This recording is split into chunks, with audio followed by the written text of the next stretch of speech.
It's report card time, guys.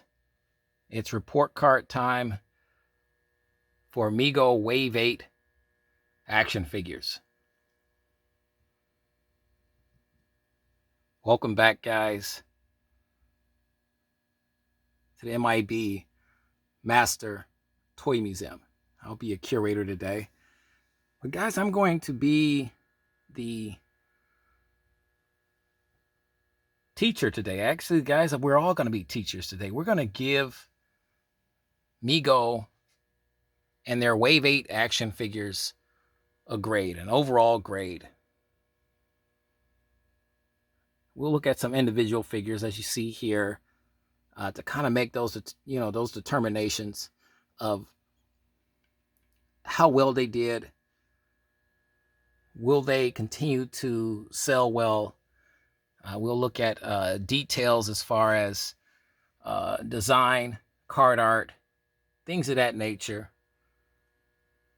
originality, likeness, you name it. We'll put all of those things into a blender, if you will, and try to see what we can come out with as far as giving Mego Wave 8 an ultimate grade.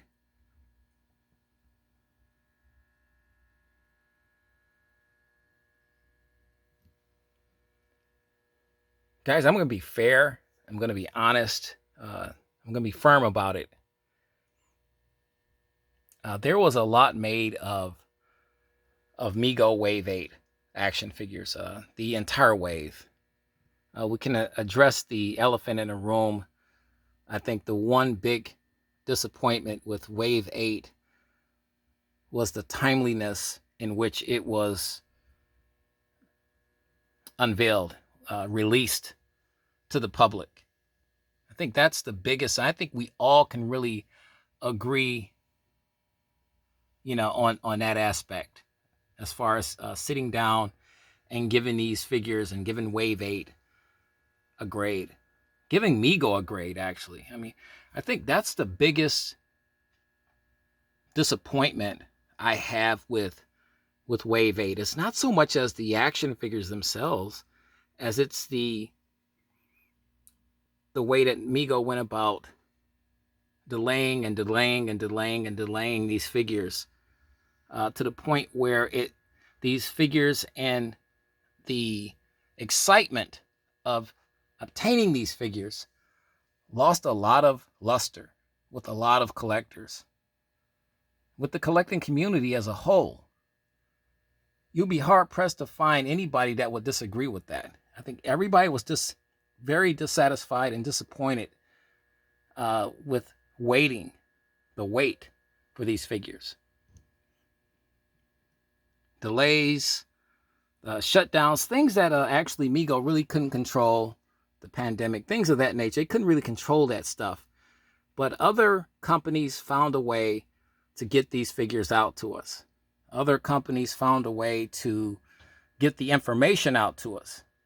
That's another thing that Mego needs to really be held accountable for, and they need to be graded on. Did Mego do a good enough job, or did Mego do a good job at getting the information and out to the general public, the collecting community, their fan base, about when, where, how, why these figures would come out, when they would come out, why they haven't came out? Did Mego do a good job at that? These are the things that we want to cover. We want your thoughts, your opinions, but more importantly than that, guys, we want your grades. We want you to break out your pen and your paper, and we want you to grade Mego. We want to put Mego on a spot here.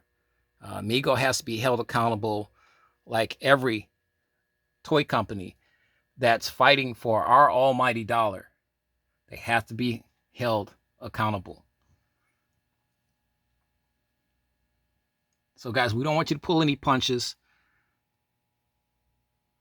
When you're paying for a product, you're entitled to get exactly what you deserve and what you're looking for. And you're definitely entitled to your opinion. So we don't want any punches pulled on Wave 8 Mego figures.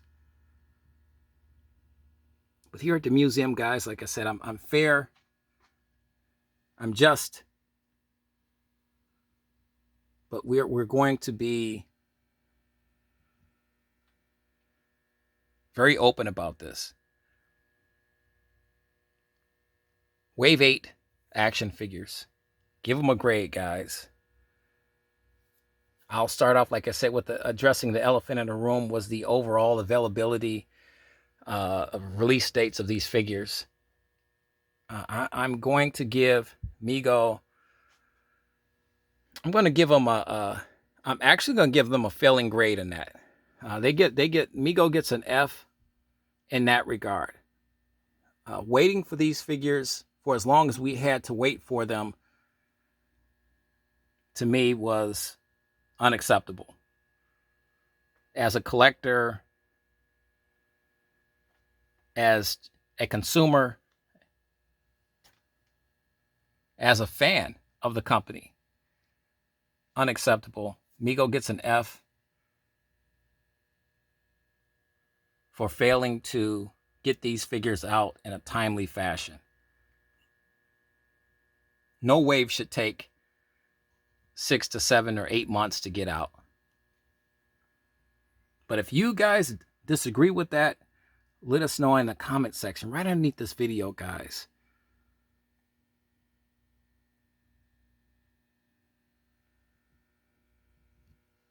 Next, guys, I want to give, like I said, I'm fair. So in that regard, let's get into the figures themselves. Like I said, we don't have all the figures here, but I've seen all the figures. You've seen all the figures. We have enough video and reviews out on these figures by now to have a pretty good understanding of what we like, what we don't like, what we have issue with, so on and so forth.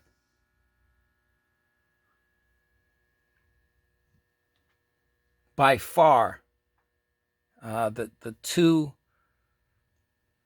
figures that really stands out are the superhero figures.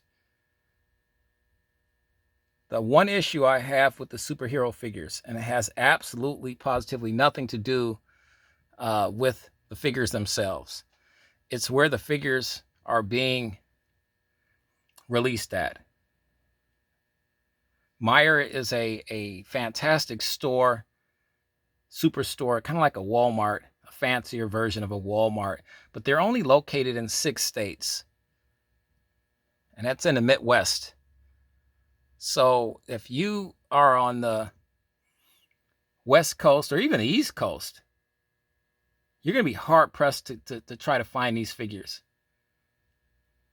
Very difficult,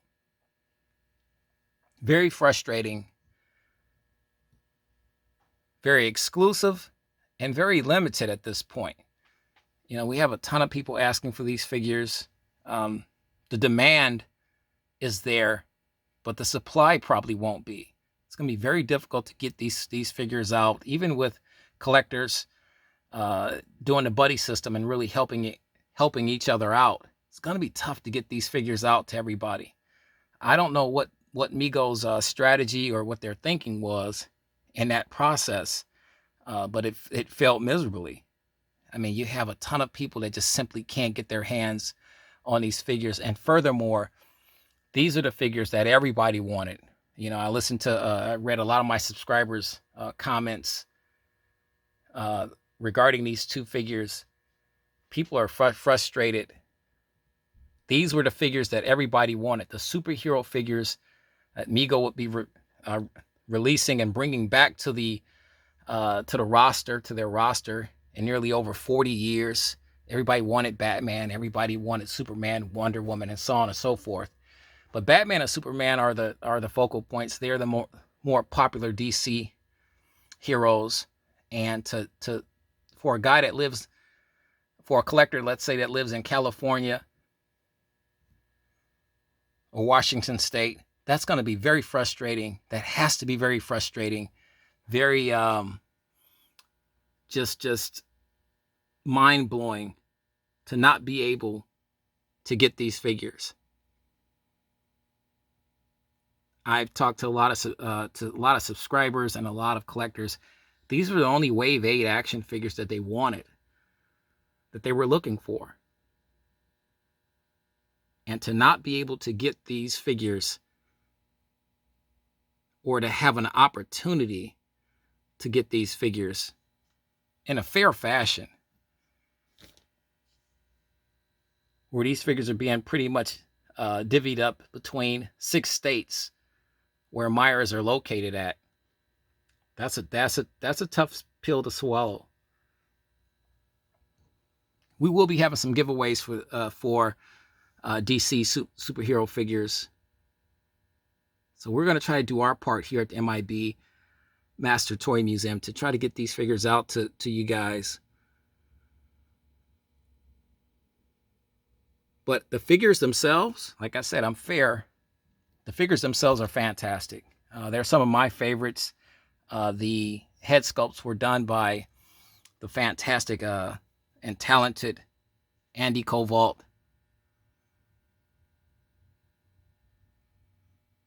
I love the figures, the outfits, everything. There was talk of the outfits being too baggy. I don't see that in person. I saw that in a lot of photos and a lot of prototype pictures that Mego was putting out, which really lends to Mego doing probably a better job at putting out prototype pictures, especially if the figures aren't on par with what's going to be actually sold at retail. But these figures are fantastic, without question. So Mego gets an A+ from me on the Batman and Superman DC figures. I saw the Wonder Woman figure. We did a video, on location video at Myers. Not too sold on the Wonder Woman figure. She's got more of the vintage type head sculpt, which is really a generic head sculpt that's been used throughout the Mego female line of action figures. So not too sold on her. But the Batman and Superman figures are fantastic. The Fly is another figure that I absolutely love. When Mego announced that they would be bringing this figure out, producing this figure, I was on board from day one. This figure is absolutely fantastic. If you disagree or doubt that, leave it in the guys. This is where we can discuss it at. I am not afraid to stand on my soapbox and tell you how I feel about these action figures. Okay, so I will not be pulling any punches today here in the museum. Period. If you disagree with me, let me know. But more importantly, let me know why you disagree with me. Guys, I'm keeping this. You have to, guys, when you're a museum curator or owner of a museum, you have to keep emotion out of it. I am void of emotion. If I like the figure, I'll tell you that I like the figure, and I'll tell you why I like the figure. If I don't really like the figure or care for it too much, I'll tell you that too. But being a historian of the toys and toy lines, I can find fault, but I can also find favor in all these figures. But the Fly really doesn't have any weak points about it. Somebody said that the head was actually a real fly was put in a 3D printer. Now, is that lore? Is that folktale? I don't know. Is any truth to that? We don't know, but I've heard that before. He's the Fly, guys. And I think Mego pretty much hit a home run on this figure. You know, actually, what you're looking for, you can go and say maybe card art. Mego's trying to think outside of the box around the licensing issues. But Mego has done that in the past, from Wave 1 all the way up until Wave 8. trying to get those figures that we want, but trying to avoid any potential lawsuits that might arise, from using licensed products that they can't use. So they go around that, and this is what you get. But the Fly is a fantastic figure. It gets an A, an absolute A. Guys, if you see what's the word I'm looking for here, guys? A pattern, if you will, developing. That's because there is a pattern developing. Most of Wave 8 is high-grade material. It's fantastic. Absolutely fantastic. Your thoughts thus far, guys, on our grading system? Are we getting it right? Let us know, guys. Right in the comment section, right underneath this video. The Texas Chainsaw Massacre figure, Leatherface figure, is just absolutely beautiful. This is another Andy Koval masterpiece head sculpt. You're talking about 8-inch action figures with this type of detail, with this type of precision, with this type of workmanship and craftsmanship. Hard to beat, guys. Hard to beat. Love the outfit. There's a chainsaw that it has so much mystery and intrigue and controversy behind it. Overall, a fantastic figure, though. Let's bring him to the forefront.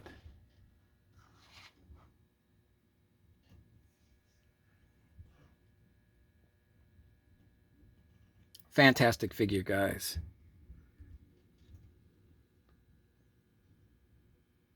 I love it. This is an A+. This is a home run. This is a grand slam, if you will. Fantastic figure. It depends on what you're looking for, what you want from your horror action figures, your 8-inch action figures. Card art is on point.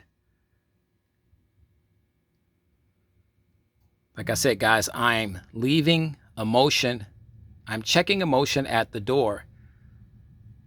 I'm judging and viewing these figures that Mego has produced solely on the basis of originality, likeness, detail, quality, so on and so forth. Who owns the company absolutely means nothing to me. So we're just judging the figures themselves. Could care less about who owns the company, guys. Get a good figure out, get a good product out, and people will buy it. It's that simple. It's that simple.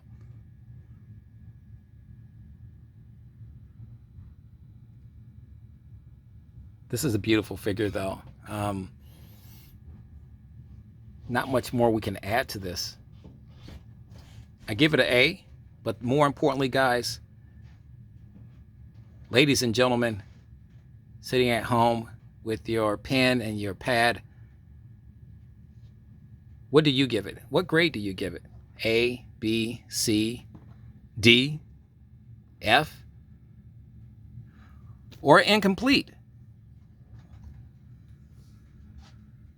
The Exorcist.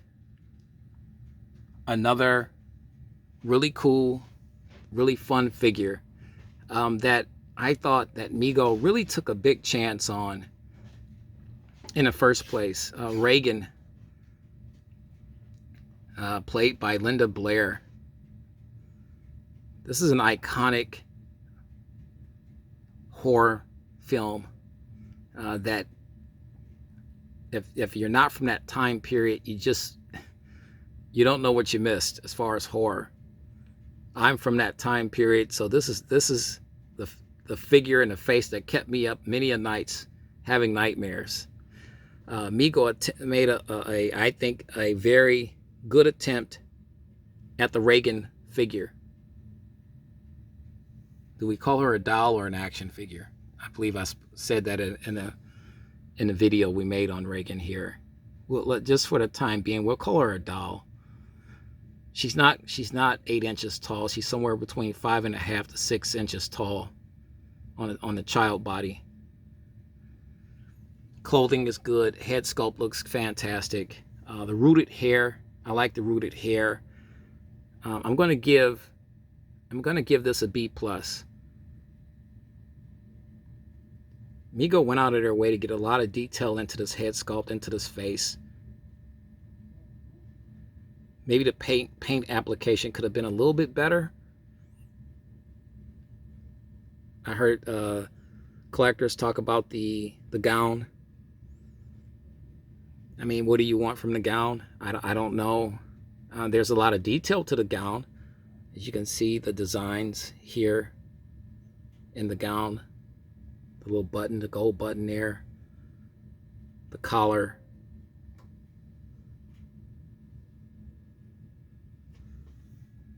So I give it a B+. I like the card art too. Let's bring the card out.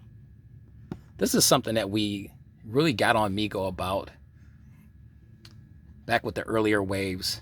A lot of the stock basic card art that was just more pressed out and printed and just didn't look very professional at all.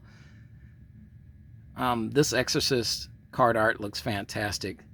Very, very terrifying shot here of Reagan. So I like the card art on that.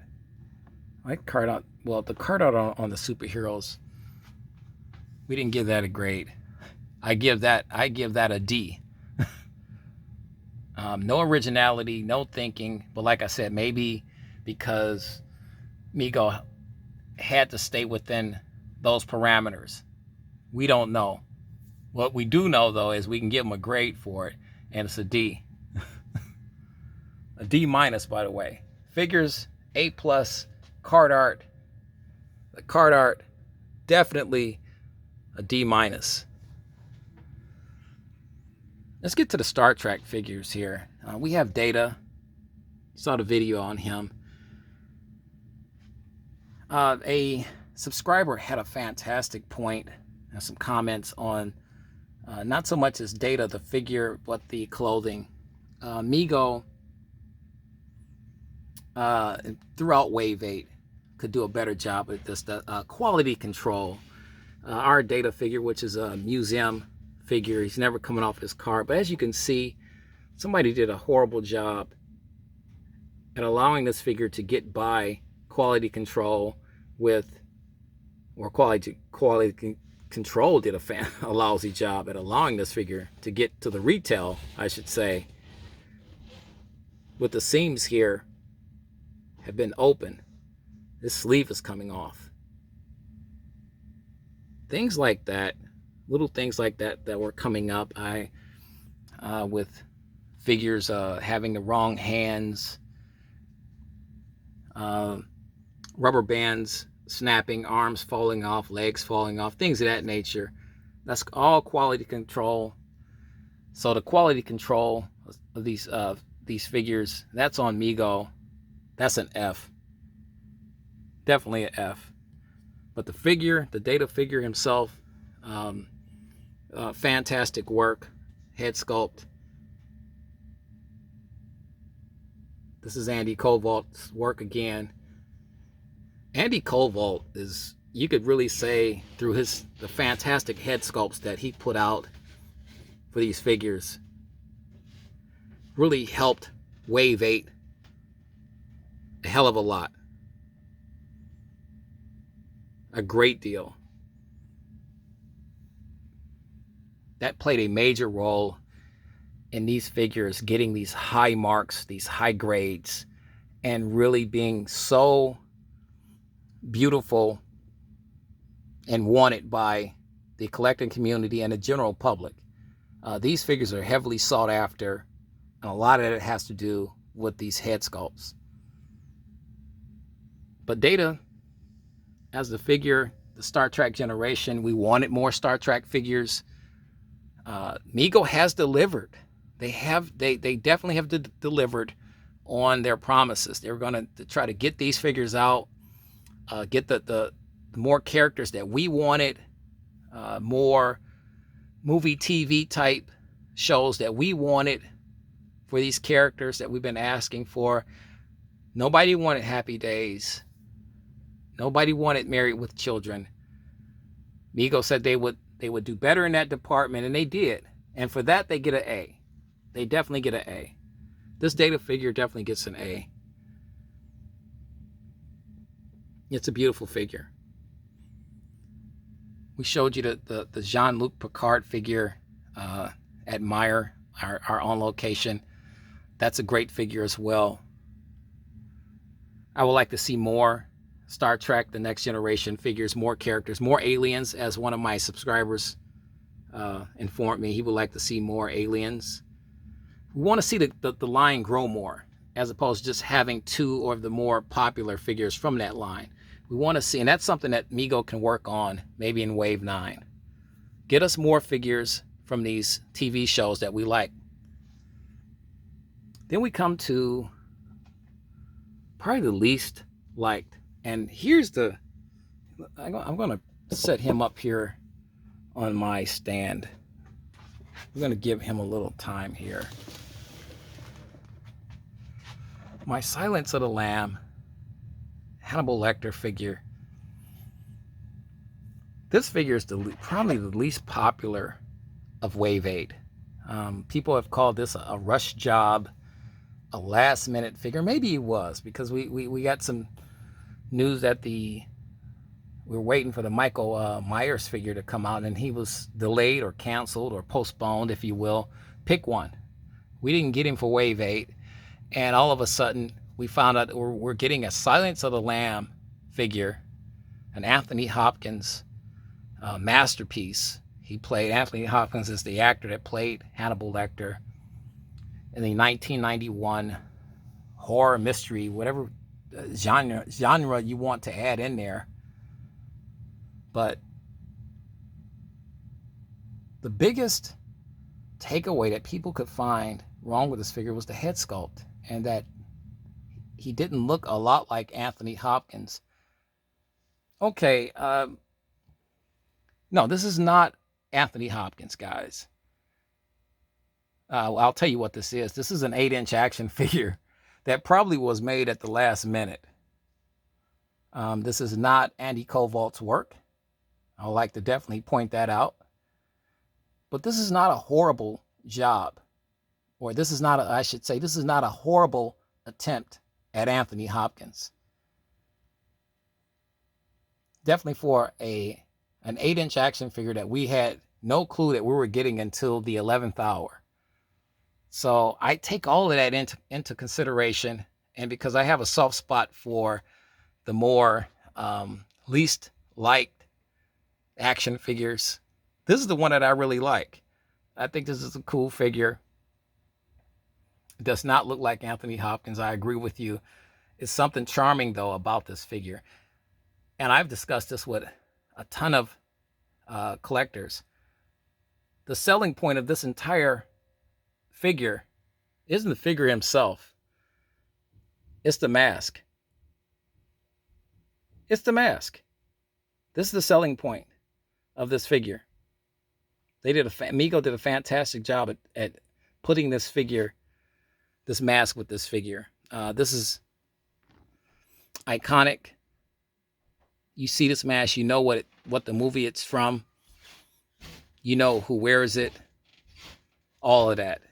So that was really ingenious on Mego's part to put this mask together with this figure, especially at the 11th hour. We weren't planning on getting an Anthony Hopkins 8-inch action figure, a Hannibal Lecter action figure. Clothing, this is what he had in his cell. People want to say, well, add more accessories. I paid $12.99 for this figure. We've been down that road as well. A lot of collectors feel that Mego should raise their prices and add more accessories. But for $12.99, guys, it's a charming figure, whether you like it or not. And I've always had a saying, you don't like it, guys, don't buy it. But whether you do like it or not, you are still looking at toy history, whether he's an appealing figure or not. We'll always talk about the figure and a head sculpt that does not look like Anthony Hopkins. We'll always talk about that. So this figure does have its place in toy history and here at the M.I.B. Master Toy Museum. T-shirt, light blue jumpsuit, shoes, card art is decent, and this iconic mask. Guys, we pull no punches here at the M.I.B. Master Toy Museum. We want you to grade these figures. There's more figures out there. The Hyde figure, the Jekyll and Hyde figure, the Jean-Luc Picard figure. There's more figures, guys. We have about 7 here on stage. Figures that you can make a good assessment of. Figures that you can really grade Mego, Wave 8 as a whole on without any problems. Your thoughts, your opinions, guys. Did we get these grades right? Are we giving Mego too much favor? Are we letting Mego off the hook? We want to hear from you guys. Your thoughts, your opinions, leave them in the comment section right underneath this video. Let's get the chatter started. Hope everybody's having a great Sunday. I'm going to go grab a cup of coffee, come back down to the museum, and we have some more fun videos for you. And some big announcements coming too. So stay tuned, guys. You know the routine. God bless. Stay safe. Give Mego a grade on Wave 8. But more importantly, keep collecting.